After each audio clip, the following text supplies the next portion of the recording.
Landing on an aircraft carrier is dangerous, but even more so when things don't go according to plan. In this case, a test pilot named Captain George Duncan was testing an F-9 F-5 Panther as the airplane dropped below the correct line of approach and the fighter struck the edge of the flight deck and broke in half. You would think that was the end of it for the pilot, right? But it's not what you think. Thanks to the swift reaction of the flight deck crew, the pilot was pulled out alive and the fire was quickly extinguished. In 6 months, Captain Duncan was back at flying and later on became a lawyer. Today, under standard operational procedures when landing on aircraft carriers, pilots apply full throttle at touchdown. If they catch one of the 3 or 4 arresting wires, they come to a full stop. Otherwise, the full throttle provides sufficient power to continue down the angled flight deck and become airborne again. This is known as bolter. During the subsequent pass, the bolter aircraft will attempt to land again. But in the early days of aircraft carriers, this was not always possible because carriers had traditional flat-top designs instead of the modern angled flight deck. This meant that airplanes were landing right in front of the other parked airplanes, so there was very little room for error. For this reason, emergency flight deck barriers were installed at the end of the landing area. The barriers were about 3 feet tall and would be lowered after each successful landing in order to move the airplane to the parking area. If something did go wrong, like a broken tailhook, the deck barriers were essential in stopping the aircraft from crashing into the flight deck crew or parked airplanes.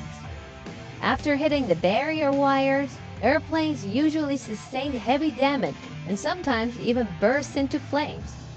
The flight deck crew were also as likely to get injured as the pilots themselves due to the wires flying around the flight deck. As you can see in this example, barrier wires were not always sufficient to fully stop an aircraft, so a better solution was needed. Don't worry, this airplane's pilot was successfully rescued by a helicopter. Presently, barrier wires are no longer used as they were replaced with barricade netting, which kind of resembles a tennis net. The modern barricade emergency recovery system consists of multiple engagement straps approximately 20 feet in height. As the airplane enters the barricade, the release straps break and the aircraft is caught by the engagement straps which transfer the load to the barricade engine below the deck via a purchase cable. The barricade is normally stored away and is only rigged in case of an emergency such as tailhook or landing gear malfunction. A well-trained crew can set up a barricade in under 3 minutes. After successful arrestment, the webbing and the deck cables are discarded. And real good, keep the scan going. Little power off, little more power, little more power. Just a little. Cut, cut, cut, cut, cut, cut, cut. Drop your nose, drop your nose. Stay with it, stay with it, stay with it, stay with it. Stay with it, you're good. Beautiful!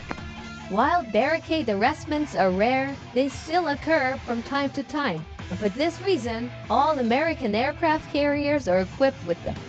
While such landings are harsh on the pilots and often lead to major damage to the aircraft, this is still way better than the alternative. Over the years, barricades have saved numerous lives, and because of that, they are an essential part of the carrier's toolkit. While you hope to never have to use it, when the situation arises, you're glad to have it.